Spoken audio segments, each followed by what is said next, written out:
In this tutorial, we are going to be giving the percentage of each of the grids that we have here, and there are 3 of them, that's shaded green. And the method that we're going to use is we're going to first of all convert to fractions, and from there we'll convert to a percentage.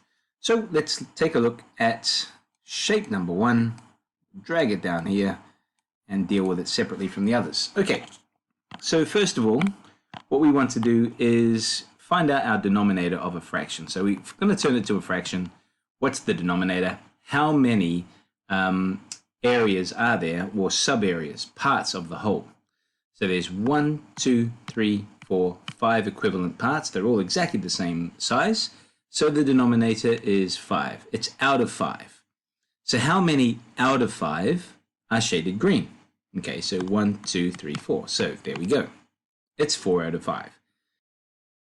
From this point, the standard way that I'm going to use is this. We multiply this fraction by another fraction, and that other fraction is by 100 because we're dealing with percentages, and percent means per 100. So we're going to multiply by 100, but I have to make it into a fraction so it goes over 1. So any whole number as a fraction can be renamed as 100 over 1. And then it's just a simple case of numerator times numerator. So 4 times 100 is 400. And denominator by denominator. So 5 times 1 is 5. Now that we have that, we just have to do whatever this says. And what does it say? It says 400 divided by, the fraction bar means divided by 5. And what we're going to do is we're going to use our calculator. So 400 divided by 5 gives us 80. And so the answer is 80%. Great. This is correct. There is another way that you should always check before you immediately go down this route, because it could save you a bit of time. And that is that if you have a look at the fraction, check out the denominator. Is the denominator a factor of 100? If it is, there is another way to do it, and it's also quite quick. So I'm just going to write 4/5 down here. Now, we can get to 100 from 5 simply by multiplying by 20. So 5 times 20 is 100. Whatever you do to the bottom, you do to the top. 4 times 20 is 80. 80 out of 100, that's a percentage, that's a fraction, that's directly related to a percentage because it's out of 100, right? So 80%. So yeah, this is another way that you can get to the same answer. Okay, so that's the first example. Let's take a look at the second example up here. So with this particular shape, let's find out what our denominator is going to be by counting up all of these subregions. So let's count them up. You got 1, 2, 3, 4, 5, 6, 7, 8, 9, 10. Okay, 10. And how many are colored green? 3. Okay, so from this point, there's a couple of ways to go and get the right answer. One of the ways, as I was saying before, is to multiply by 100 since we're dealing with percent. Turn it into a fraction, and then it's just 3 times 100 is 300, and 10 times 1 is 10. And then we just divide 300 by 10. And if you want to, yes, you can use your calculator and go 300 divided by 10. And that will give you 30. And 30% is the answer. Now, there are a couple of other ways that you could have gotten to 30% a little bit quicker. So one way is to go like this, so 3/10 multiplied by 100. You can do it like this and go 300 over 10. Okay. Now, 300 divided by 10, yes, but what you can do is divide the top by 10 and the bottom by 10. And so you'd be left with 30 over 1. 30 divided by 1 is 30. So you could have gotten it that way. There is another way you could do it. In this case, 3 over 10. Well, how do I get to 100?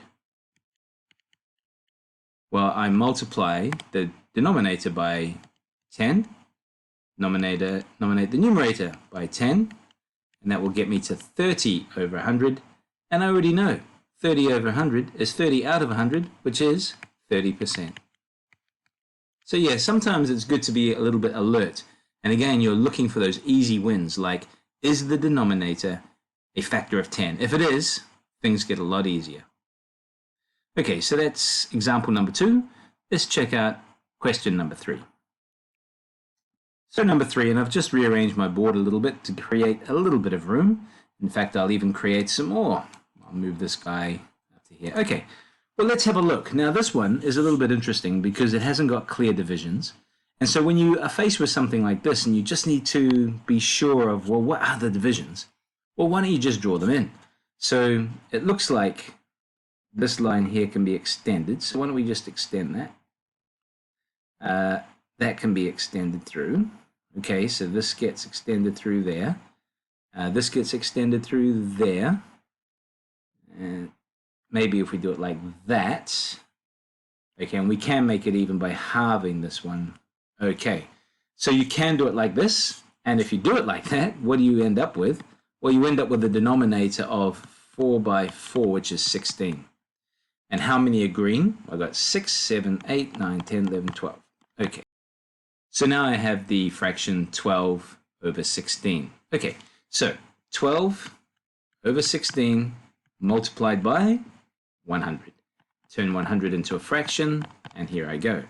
So what is 12 times 100? It's 1200. And what is 16 times 1? 16. Get the calculator, which is 1200 divided by 16. That gives me 75%. Is 16 a factor of 100? No. So probably this is a nice, easy way to do it. I could have done one other thing though, but it relies on your understanding of fractions and your ability to simplify. If I was to simplify 12 over 16, I might get somewhere. So what's a factor that goes into both 12 and 16 evenly? Well, the answer would be 4. So whatever I do to the top, I've got to do to the bottom. And I have 12 divided by 4 is 3. 16 divided by 4 is 4, so the fraction becomes 3/4. And if I know my basics, 75% and 3/4 are the same. Oh, and there is just one other way you could look at it. If you did get to 3/4, you will recognize possibly that I can get to 100. This 4 can get to 100 by multiplying by 25. So if I multiply 3 by 25, I get 75. So 75 over 100, whenever the denominator is 100, I'm at my percent. So 75%, because it's 75 per 100, 75 over 100, 75%. Okay, so lots for you to think about there. But that is how you can do these kinds of questions.